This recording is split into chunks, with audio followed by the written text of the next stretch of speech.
우리 말씀의 제목 같이 한번 읽겠습니다. 화면 보시면서 오늘 설교의 제목 같이 크게 읽어보겠습니다. 시작. 열매를 맺지 아니하는 가지. 네. 자, 다음 페이지 볼까요? 예수님께서 말씀하셨죠. 나는 참 포도나무요. 내 아버지는 농부라라고 선포하셨습니다. 우리 참 포도나무의 의미에 대해서는 지난 시간에 우리가 살펴보았죠. 이제 다음 말씀에서 이제 가지에 대해서 우리가 좀 더 살펴보겠습니다. 가지. 자, 2절에서 이렇게 말씀합니다. 무릇 내게 붙어 있어 열매를 맺지 아니하는 가지는 아버지께서 그것을 제거해 버리시고 무릇 열매를 맺는 가지는 더 열매를 맺게 하려 하여 그것을 깨끗하게 하시느니라. 자, 가지에 대해서 말씀하시죠. 자, 가지의 종류가 이 2절을 가만히 살펴보십시오. 지금 2절에 나타난 가지가 종류가 모두 몇 가지입니까? 네, 몇 종류죠? 네, 첫째는 어, 말씀에 나와 있죠. 내게 붙어 있어 열매를 맺지 아니하는 가지가 한 가지죠. 그렇죠? 붙어 있는데 열매를 안 맺는다 그랬습니다. 또 다른 종류는 뭐예요? 열매를 맺는 가지, 붙어 있고 또 열매도 맺는 가지가 있죠. 똑같이 붙어 있는데 좋게 붙어 있는데 첫 번째 가지는 열매를 안 맺어요. 두 번째 가지는 열매를 맺습니다. 오늘은 이 두 다른 가지, 이 차이를 우리가 보겠습니다. 이 굉장히 중요합니다. 이 차이를 아는 것이. 자, 그러면 농부이신 하나님은 이 가지들을 각각 어떻게 하십니까?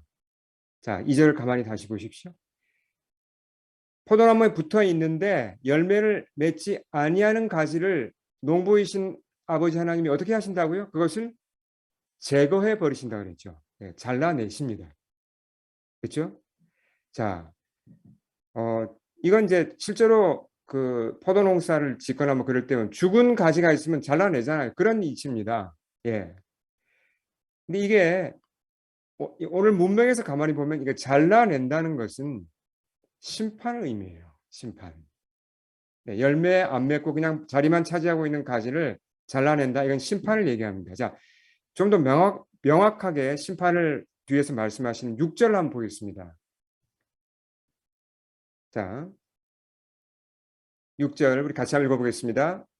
시작. 사람이 내 안에 거하지 아니하면 가지처럼 밖에 버려져 마르나니 사람들이 그것을 모아다가 불에 던져 사르느니라 그랬습니다. 자, 불은 심판이죠. 불. 분명히 예수님은 심판을 말씀하셨습니다. 열매를 맺지 않는 가지는 심판을 피하지 못한다는 얘기죠. 자, 이 가지에 대해서는 좀 더 이따가 좀 더 자세히 보기로 하고요. 다시 우리 앞에 한 페이지로 뒤로 돌아가겠습니다. 뒤로 올라가 주시면, 네, 이절을 다시 보시면, 자, 가지 종류가 두 가지죠. 붙어 있는데 열매를 안 맺는 가지는 제해버리신다 그랬고요. 자, 그러면 붙어 있으면서 열매를 맺는 가지를 농부이신 하나님이 어떻게 하신다고요? 그것을 깨끗하게 한다 그랬습니다. 깨끗하게 한다는 것은 이제 이건 돌본다는 거고, 이제 이걸 전정한다. 전정한다고 표현하죠. 그러니까 잎도 좀 따내고 좀 이렇게 장가지도 좀 이렇게 치면서 다듬어서 깨끗하게 해서 열매를 더 잘 맺도록 도와준다는 겁니다. 그러니까 가지의 운명이 완전히 달라요. 열매를 맺는 가지, 맺지 않는 가지. 맺지 않으면 잘라버리고 맺는 가지는 더 깨끗하게 한다고 그랬습니다. 자, 여기서 이제 한 가지 중요한 의문이 생겨요.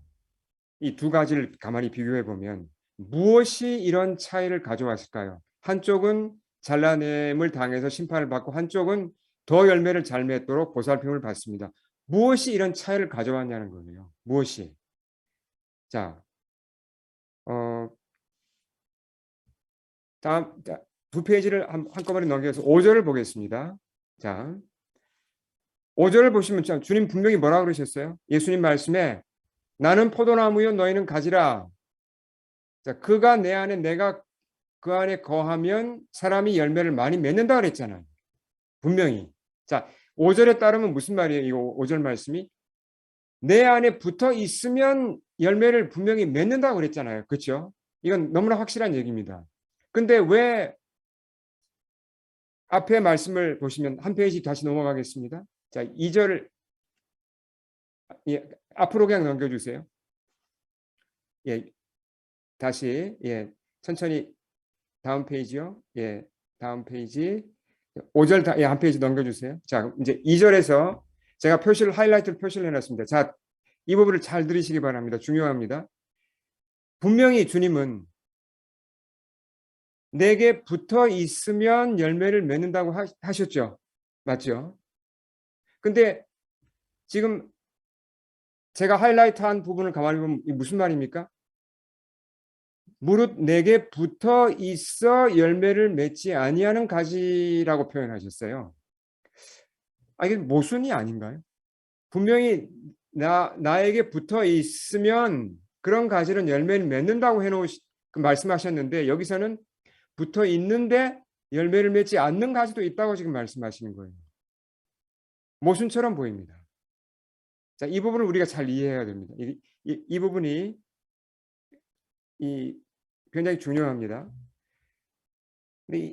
요한복음 15장 이 포도나무와 가지의 관계를 쭉 전체를 읽어보면 문맥을 통해서 이 2절 하이라이트한 부분이 무슨 뜻인지를 알 수 있게 돼요. 자, 지금 이 가지는 도대체 뭔가? 붙어 있다고 하는데 열매를 맺지 않는 가지, 도대체 이 가지는 무슨 가지인가? 겉으로는 붙어 있는 것 같은데 실제로는 붙어 있지 않다는 겁니다. 네. 그 얘기를 지금 하시는 거예요. 12 제자들이 예수님의 포도나무이신 예수님께 붙어 있는 가지라고 할 수 있죠. 12 제자들이. 그렇죠? 그래서 12명 중에 겉으로는 붙어 있는 것 같았는데 실제로는 예수님께 붙어 있지 않은 사람이 있었습니까? 누구죠? 가룟 유다죠. 그렇죠. 자, 겉으로 보면 유다는 제자 공동체, 그것도 12 사도 중에 한 사람이었습니다. 똑같이 그 사람들하고 같이 예, 사역하고 뭐 전도도 하고 심지어 유다가 뭐까지 맡았습니까? 제자 공동체의 재정까지 맡았어요. 네, 그렇게 헌신하고 예, 신뢰도 받았습니다.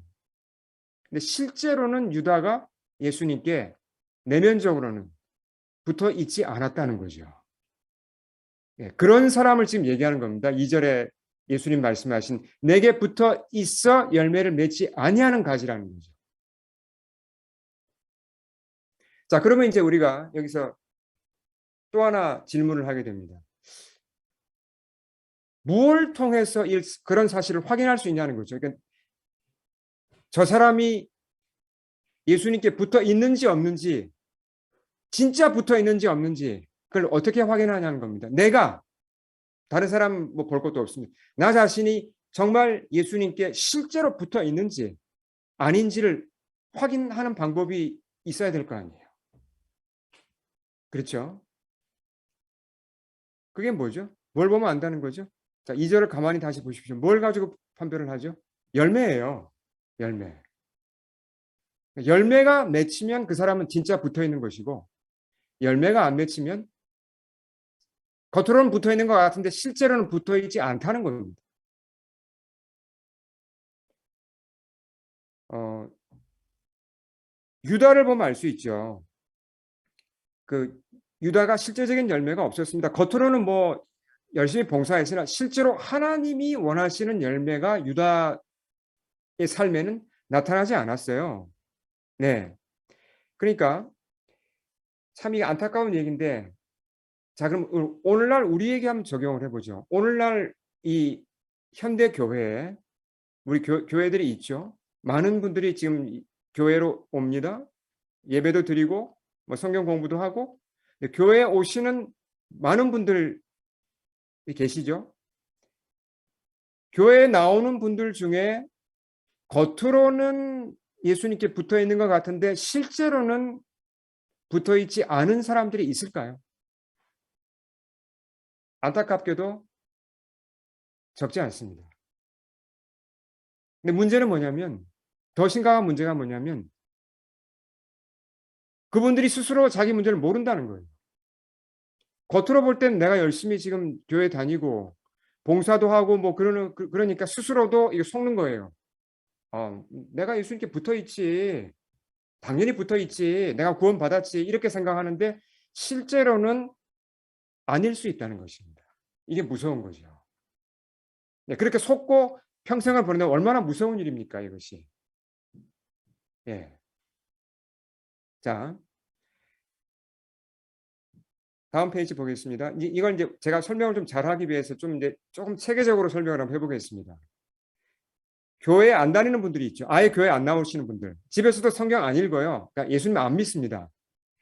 이런 분들을 이제 편의상 그 아웃사이더라고 부를 수 있죠. 예, 그러니까 외부인, 교회에 대해서는 외부인이라고 부를 수 있습니다. 이런 아웃사이더 외부인들은 누가 묻는다면 당신 혹시 예수님 안에 거하십니까? 붙어 있습니까? 물으면 아, 예수 안 믿는다고. 금방 이건 자기가 알아요. 그렇잖아요. 교회를 안 다니고 있고 말씀도 안 믿으니까. 그러니까 외부인들은 자기가 예수님 밖에 있다는 것을 너무나 쉽게 알고 있습니다. 뭐 어차피 별 관심이 지금 없잖아요. 이에 비해서 교회 다니는 분들은 이제 내부자 또는 뭐 인사이더라고 부를 수 있죠. 근데 교회 다니고 봉사도 하고 신앙 경력이 있는 분들, 교회 생활을 잘 아는 분들 중에는 이게 이제 착각하기가 쉽다는 겁니다. 교회는 다니는데 진짜 내가 예수님께 붙어 있는가?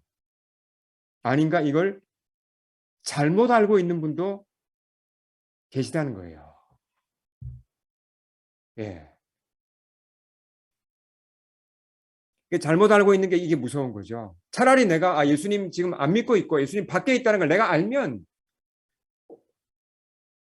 전도를 받거나 무슨 기회가 있으면 이제 믿고 들어오면 되죠. 예수님 안으로. 근데 이제 나는 이미 예수님 안에 있다고 생각하고 나는 이미 구원 받았다고 생각하고 내부자라고 생각하는데 사실은 아닌 경우는 이 문제가 심각해집니다. 자, 산상수훈 끝부분에서 예수님이 하신 말씀이 있습니다. 유명한 말씀이죠. 자, 마태복음 7장 다음 페이지 보겠습니다. 예수님이 하신 그 엄중한 경고인데요. 우리 같이 한번 읽어보겠습니다. 시작. 그날에 많은 사람이 나더러 이르되 주여 주여 우리가 주의 이름으로 선지자 노릇하며 주의 이름으로 귀신을 쫓아내며 주의 이름으로 많은 권능을 행하지 아니하였나이까 하리니 그때 내가 그들에게 밝히 말하되 내가 너희를 도무지 알지 못하니 불법을 행하는 자들아 내게서 떠나가라 하리라. 자, 이 말씀에 따르면 세상 마지막 날에 모든 사람들이 예수님 앞에 서서 각자 자기 인생을 평가받을 겁니다. 그렇죠? 그때 어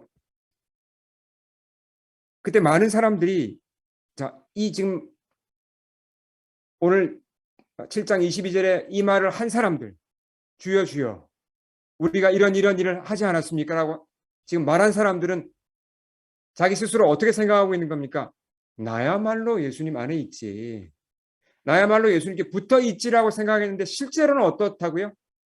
아니에요. 아니란 말이에요. 이게 참 무서운 얘기입니다. 주님은 단호하게 말씀하셨죠. 나는 너희를 도무지 알지 못한다. 내게서 떠나가라라고 말씀하실 거라고 했습니다.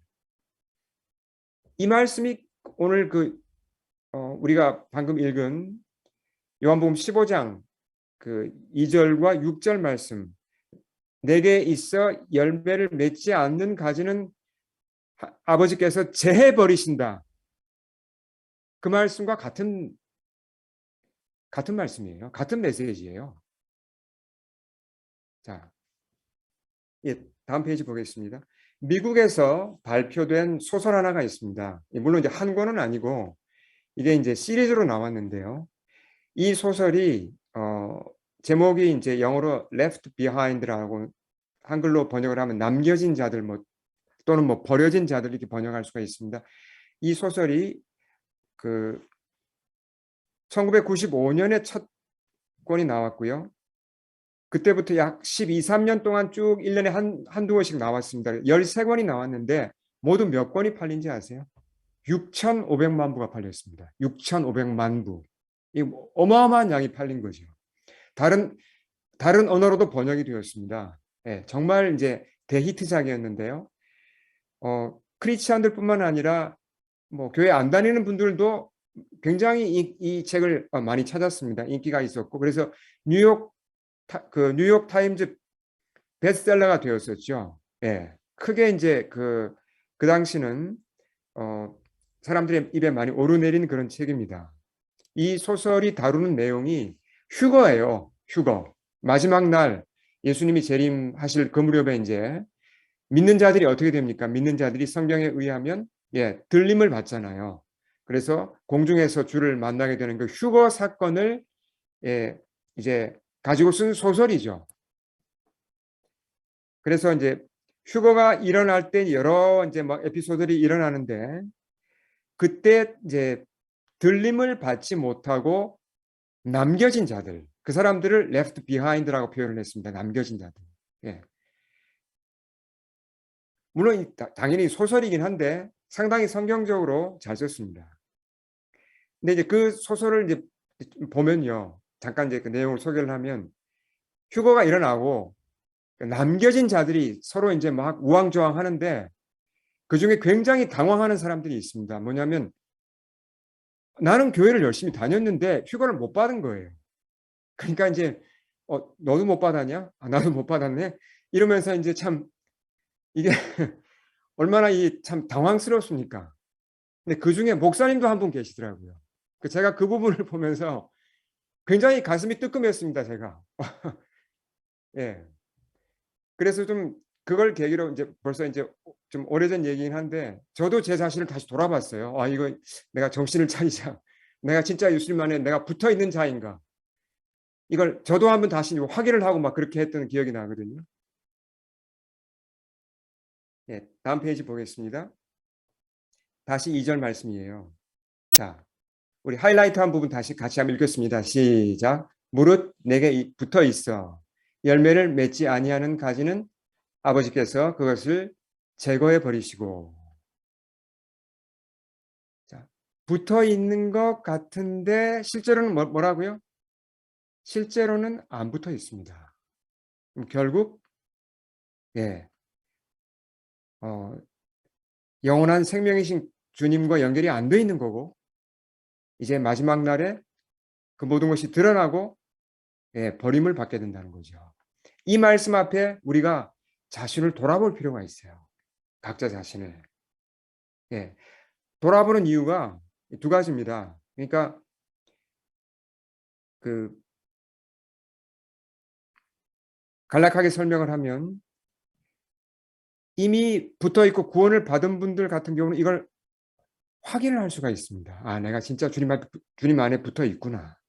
확인할 수가 있고 그게 확실하지 않고 긴가민가한 분들은 자기를 점검해서 내가 안 붙어 있네. 아직 안 붙어 있네. 큰일 났다. 회개하고 돌아올 수 있는 그런 기회를 갖기 위해서 우리가 지금 이 말씀을 보고 있는 것입니다. 자, 정말 그 사람이 예수님께 붙어 있는지 아닌지 뭘 보면 안다고요? 열매입니다. 열매. 써 있잖아요. 분명히 그렇죠? 열매를 맺지 않는 자, 열매를 맺는 자.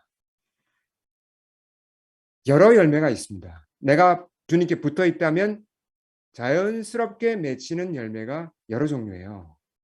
예, 오늘 시간상 다 얘기하지 못하고요.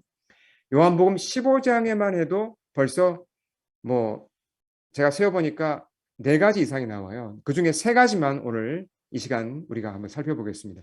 그러니까 내가 예수님께 붙어 있다면, 내가 거듭나서 정말 그분의 자녀라면 자연스럽게 맺어져야 되는 열매가 뭔가? 첫째, 자,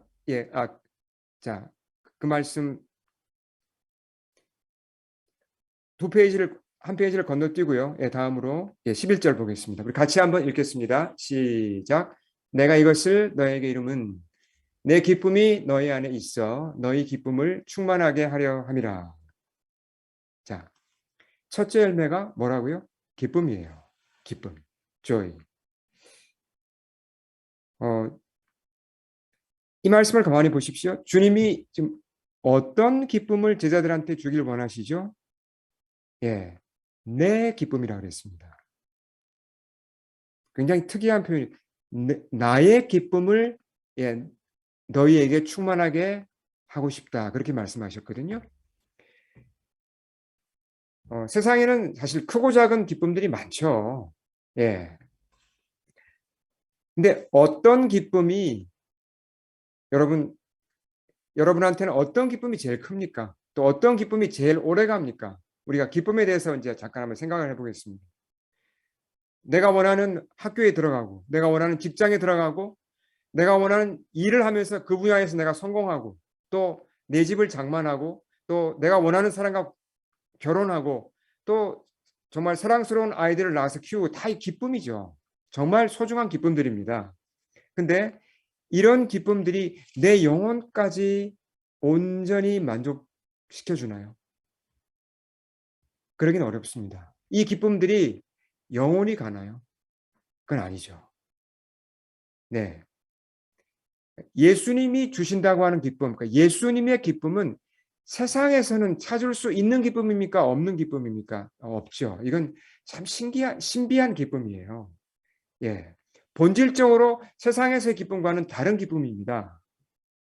이 기쁨을 내가 알고 내가 받아야 어떻게 된다 그랬죠? 자, 11절을 가만히 보시면 예수님의 기쁨을 받으면 자, 너희 기쁨을 충만하게 하려 함이라. 충만하게 한다는 이 동사는요. 이 헬라어 동사는 완전하게 한다라고도 번역할 수 있습니다. 그러니까 예수님의 기쁨이 내 속에 들어와야 내 기쁨이 완전해진다는 겁니다. 뭐 온전하다, 완전하다 뭐 비슷한 말이죠. 내 영혼까지 채워지는 기쁨은 예수님의 기쁨밖에 없습니다. 이건 영원한 기쁨이죠. 사람은 본능적으로 기쁨을 추구하죠. 누구나 다. 그렇잖아요. 뭐 소소한 기쁨부터 큰 기쁨까지 누구나 기쁨을 찾습니다. 기쁨 없이는 살 수 없죠. 제가 이제 기억이 나더라고요. 제가 청소년 때 지금 제가 보기에는 좀 별로 이렇게 좀 약골로 보이지만 비교적 운동을 좀 좋아하고 잘한 편이었는데 그때 이제 배드민턴이 이제 조금 유행했었는데 거기 푹 빠졌어요, 제가. 예. 뭐 중고등학교 때. 그래서 주말에 친구들하고 같이 이제 공원에 가서 그 이제 라켓을 휘두르고 이제 배드민턴을 치면 그게 그렇게 기쁘더라고요. 정말 이게 즐거운 거예요. 예. 또 한 가지 기쁨을 제가 그 기쁨이 떠오르는데 역시 이제 청소년 때 제가 추리 소설을 참 많이 읽었습니다. 그 중에 이제 아가사 크리스티라는 분, 그 유명한 추리 소설 작가죠. 그 영국 분인 그분 책을 이제 많이 읽었는데 새로 책을 한 권 어디서 구해가지고 뭐 이제 그 책을 쥐고 이렇게 읽기 시작할 때 그 이제 그 희열, 기쁨 그게 참 컸어요. 근데 그러다가 이제 한 20살 무렵에 예수님을 만나고 어, 주님을 알게 되니까 이런 그 과거의 기쁨들이 뭐 운동할 때의 기쁨이나 이런 독서할 때의 기쁨이 이게 시들시들해지는 거예요, 이게. 그걸 무시한다는 게 아니라 정말 다른 차원의 기쁨이 이제 제게 열린 거예요. 예배드리고 찬양하고 또 성경 공부하고 큐티에서 서로 나누고 이 기쁨이 너무 좋은 거예요. 물론 거듭나서 주님을 따르기 시작했다고 해가지고 365일 24시간 뭐 맨날 그냥 성경 기도 뭐 이런 데서만 그 영적인 것만 가지고 기쁨을 얻는 건 아니죠. 저도 지금도 일상적인 것에서 기쁨을 찾습니다. 예, 우리가 다 마찬가지죠.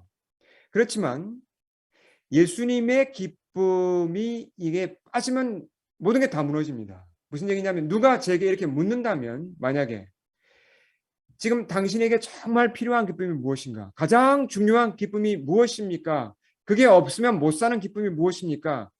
라고 묻는다면 저는 주저없이 예수님이 주시는 기쁨이라고 답을 할 것입니다. 그 기쁨이 없이는 소망이 없죠. 자, 그러니까 자, 다시 한번 정리하겠습니다. 기쁨이 열매라 그랬죠. 예, 주님 안에 붙어 있다는 열매라 그랬죠. 내가 정말 거듭났고 예수님께 붙어 있는 자라면, 그런 포도나무의 가지로 정말 붙어 있다면요, 어떤 기쁨을 추구하게 되죠? 예수님에게서 오는 기쁨을 추구하게 되어 있습니다. 누가 시켜서 그러는 게 아니라 그 기쁨에 눈을 뜨게 되면 찾게 돼요. 예. 매일 성경 읽고 싶고 찬양이 듣고 싶고 예배드리고 싶고, 물론 바쁠 때는 못할 때도 있습니다. 우리가 뭐 공부하랴 직장 다니랴 뭐 바쁠 때는 이게 뭐 많은 시간을 못 드릴 때도 있습니다. 그렇지만 자투리 시간이라도 들여서 내가 말씀을 보고자 하고 주님께로부터 오는 뭔가 그런 기쁨을 공급받고 싶어 해요. 주님이 주시는 기쁨을 찾는다면, 그 기쁨이 없이는 내가 못 살겠다고 고백한다면 나는 어떤 사람입니까? 예수님께 붙어 있는 사람이에요. 반면 만일에 내가 예수님이 주시는 기쁨에 별로 관심이 안 간다면 뭘 얘기합니까, 이건? 예수님께 붙어 있지 않다는 얘기예요, 아직. 주님이 주시는 기쁨을 내가 받으려면요, 내가 노력도 해야 되나요? 노력해야 돼요. 성경도 읽어야 되고 모임에도 참석해야 되고 뭔가 내가 투자도 해야 되죠. 시간 투자, 노력 투자해야 되죠. 그러니까 주님이 주시는 기쁨을 내가 얻기 위해서 수고할 마음이 안 생긴다. 뭐 굳이 뭐 그럴 필요는 못 느껴. 다른 거 재밌는 것도 많은데 뭐 굳이 뭐 기회가 돼서 나중에 뭐 어떻게 뭐 받으면 좋지만 그냥 그뿐이야. 난 다른 거 재밌는 거 많아라는 생각이 든다면 어떻습니까? 내가 지금 교회를 다니고 있을지라도 나는 아직 예수님께 붙은 자가 아닙니다. 예. 우리가 그래서 나의 상태를 점검해 봐야 돼요. 내가 자원해서 이런 기쁨을 찾는가? 아니라면 빨리 이 정신을 차려야 돼요. 주님께 붙어야지, 아니면 나는 마른 가지입니다. 예. 자, 두 번째 열매로 가겠습니다. 두 번째 열매는 7절입니다. 7절. 우리 같이 한번 다음 페이지 보시면서 같이 읽겠습니다. 시작. 너희가 내 안에 거하고 내 말이 너희 안에 거하면 무엇이든지 원하는 대로 구하라. 그리하면 이루리라. 자, 주님 안에 거하면요, 그 사람은 기도가 늘어납니다. 조금씩 늘어날 수밖에 없어요. 점점점 기도하는 사람으로 바뀌어가요. 뭐 기도를 꼭 뭐 시간을 뭐 이렇게 시간이 중요한 건 아닌데 어쨌든 기도와 좀 더 친해집니다. 자, 기도해서 응답을 받을 때도 있고 그렇지 못할 때도 있죠. 그렇지만 정말 내가 예수님께 붙어 있다면 기도 응답 못 받아도 큰 관계가 없어요. 예. 왜죠? 기도하는 것 자체가 내게 기쁨이 돼요. 기도 자체가. 응답 못 받아도 괜찮아요. 물론 힘들 때도 있죠. 괴로울 때도 있습니다. 그러나 기도하는 시간 자체가 내게 기쁨이 된다는 얘기입니다. 다음 페이지 볼까요? 티모티 켈러 목사님, 유명한 자, 이게 아마 예, 업데이트가 안 된 것 같습니다. 그냥 괜찮습니다. 제가 그냥 제목을 드릴게요. 티모티 켈러 목사님의 책, 여러분 내가 만든 신, 혹시 읽어보신 분 계십니까? 한번 손들어 보시겠어요? 내가 만든 신, 예, Counterfeit Gods라고, 예, 영어로, 예, 내가 만든 신 읽어보신 분들 계시죠? 혹시 안 읽어보셨다면 여러분 꼭 한번 읽어보십시오. 내가 만든 신, 정말 중요한 책입니다. 굉장히 재미있고 우상을 아주 철저하게 잘 파헤친 책이에요. 이 책에 보면요, 어떤 내용이 나오냐면 현재 내가 우상을 섬기고 있는지 아닌지 그걸 판별하는 방법이 나와요. 재미있게도 그 책 끝부분에 우리가 여러 우상이 있을 수 있잖아요. 뭐 돈이나 뭐 여러 뭐 사회적 지위나 권세나 여러 우상이 있을 수 있는데 내가 우상께 붙잡혀 있다는 것을 그런지 아닌지를 판별하는 질문이 있습니다. 그 질문이 뭐냐면 자, 제가 좀 쉽게 풀어서 얘기해 보겠습니다. 그 절박한 일이 절박한 일이 없다. 그러니까 사람이 절박한 일이 있을 때 기도하잖아요. 그렇죠? 정말 뭐 궁지에 몰리면 다 기도하죠. 기도합니다. 근데 그런 일이 없을 때 뭔가 지금 절박한 일도 없고 아쉬운 일도 없고 다 편해요. 그럴 때 기도하는가입니다. 그럴 때도 기도하는가.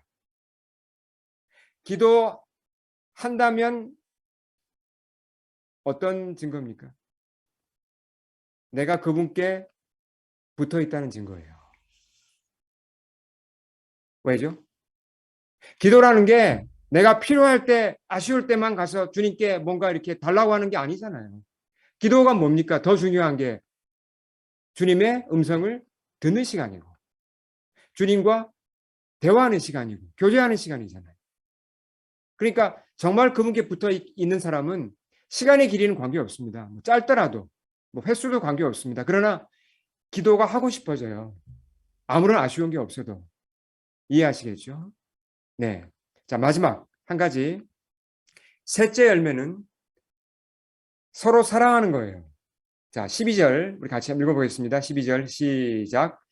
내 계명은 곧 내가 너희를 사랑한 것 같이 너희도 서로 사랑하라 하는 이것이니라.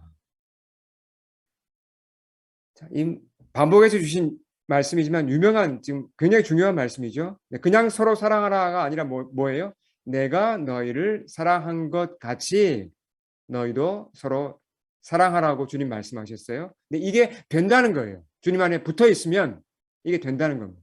자, 좀 더 설명을 드리겠습니다. 사람에게 친구가 필요하죠, 여러분. 그렇죠? 친구가 정말 중요합니다. 근데 아무나 마구 그냥 사귈 수 있습니까? 그렇게는 못해요. 예. 세상 사람들은 일반적으로 교회 밖에서 세상 사람들은 친구를 사귈 때 사람들과 관계를 맺을 때 주로 어떤 대상을 택합니까? 본능적으로 어떻게 택하죠? 내게 유익이 되는 사람을 보통 찾아요. 그렇잖아요. 아니면 꼭 그렇지 않더라도 서로에게 유익이 되거나 아니면 그래도 나와 좀 성격이 좀 뭔가 이렇게 좀 통하는 사람, 잘 맞는 사람을 찾습니다. 그렇죠? 뭐 크리스찬이라고 해서 크게 다르지는 않습니다. 이런 비슷한 이제 그런 기준을 가지고 친구를 찾고 사람들을 이렇게 사귀입니다. 근데 예수님을 믿고 거듭나서 주님 안에 붙어 있게 되면요. 이런 친구에 대한 사람을 사귀는 것에 대한 가치관이 기준이 달라집니다. 바뀌어요, 이게. 자, 예를 들어 보겠습니다. 여기 이제 A라는 한 형제, 뭐 또 자매라고 해도 관계없고요. 한 분이 계시다고 한번 예를 들어 보죠. 근데 A라는 분이 저하고 이거 그냥 예를 든 겁니다. 너무 안 맞아요. 그리고 가만히 보니까 저분을 보니까 저분한테 제가 도움을 받을 건 거의 없어 보여요. 그냥 내가 다 도와줘야 될 것 같아. 그런 상황이면 여러분 쉽게 그분한테 다가갑니까? 다가가기가 어렵잖아요. 가면 이건 내가 다 뭐 주로 도와주고 뭐 다 해주고 챙겨주고 해야 될 것 같은데 좀 부담되죠. 보통 어떻게 합니까? 사회적 거리를 두자. 뭐 이렇게 되잖아요. 적당한 거리를 유지하고 지내죠. 근데 그분하고 보니까 성격도 안 맞아요. 서로 이게 안 통하는 사람이에요. 근데 이상하게 예수님의 사랑을 받다 보니까 맞아. 예수님이 나를 사랑하시지. 예수님 사랑이 이렇구나. 예수님의 사랑을 알아갈수록 내 마음에 부담이 생기기 시작합니다. A라는 저 형제, 이거 다가가야 될 것 같은데. 먼저 손을 내밀어야 될 것 같은데. 이런 부담이 막 생기기 시작하는 거예요. 근데 주님, 저 사람 진짜 저랑 잘 안 맞습니다. 이런 고백이 나오는데도 계속 부담이 밀려와요. 뭐 때문에요? 예수님의 사랑 때문에. 하는 수 없이 먼저 가서 손을 내밀어요. 말 걸고 얘기도 들어주고 그렇게 이제 몇 번 하다 보니까 서로 조금 이제 관계가 트입니다. 그러다가 점점점 이렇게 뭔가 친분이 쌓이면서 형제 자매가 되는 거예요. 야, 내가 저런 타입의 사람하고 친해지리라고는 난 정말 상상도 하지 않았는데 참 신기하다. 이런 고백이 나오는 겁니다. 자, 모든 게 출발이 뭐죠? 예수님이 나를 이렇게 사랑하시는구나. 거기에 힘입어서 내가 다가가기 힘든 형제나 자매에게 가서 도와주고 뭔가 손을 먼저 내밀고 그렇게 내가 좀 낮아져서 관계를 만들어 가는 일들이 일어난다는 겁니다. 이게 열매예요. 어떤 열매죠? 내가 주님 안에 붙어 있으니까 이런 열매가 맺히는 것입니다. 사실은 참 복된 열매죠. 자, 정리를 해보겠습니다. 우리는 과거 어떤 사람들이었습니까?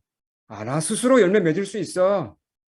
굳이 뭐 예수님께 내가 뭘 가야 돼? 내 인생 내가 책임져라고 스스로 교만하게 나를 믿고 내 힘 의지에 살던 사람들이었습니다. 그대로 갔다면 우리는 부끄러운 열매, 그냥 빈손으로 인생을 끝낼 사람들이었어요. 예수님이 아니라 우상에 붙어서 악하고 그런 부끄러운 열매만 맺을 사람들이었습니다. 근데 예수님의 은혜로 그분이 먼저 찾아오셔가지고 우리를 받아주시고 참 포도나무를 만나게 하셨잖아요. 이제 예수님 안에 붙어 있으면서 정말 진정한 열매를 맺을 수 있도록 도와주셨잖아요. 이게 얼마나 큰 복입니까? 예수님의 이 공로로 우리 죄를 다 씻기시고 우리를 받아주신 이 공로로 우리가 이제 진짜 열매를 맺을 수 있는 복을 받은 겁니다. 우리 스스로 돌아봐야 됩니다. 가만히 나를 돌아볼 때, 내 삶에 그래도 이 예수님의 기쁨이라는 열매가 맺히고 있구나. 내 삶에 이 기도라는 열매가 맺히고 있구나. 내 삶에 이런 서로 사랑하라는 열매가 맺히고 있구나. 이게 확인이 되면 우리가 뭘 할 수 있습니까? 내가 예수님께 붙어 있네. 할렐루야. 내가 붙어 있구나. 큰 감사가 올라오겠죠. 그리고 계속 주님 안에 계속 거하면 됩니다. 만일 스스로 돌아보아서 내가 진짜 이거 기쁨이라는 열매가 있나? 기도라는 열매가 있나? 서로 사랑하는 열매 이 중에 하나라도 제대로 있나? 확실하지 않다면 서두르셔야 돼요. 주님께 진지하게 나아가서 정말 그분을 바로 만나야 합니다. 함께 기도하겠습니다. 우리 찬양 먼저 드리고 주님께 기도 올려드리겠습니다. 찬양하겠습니다.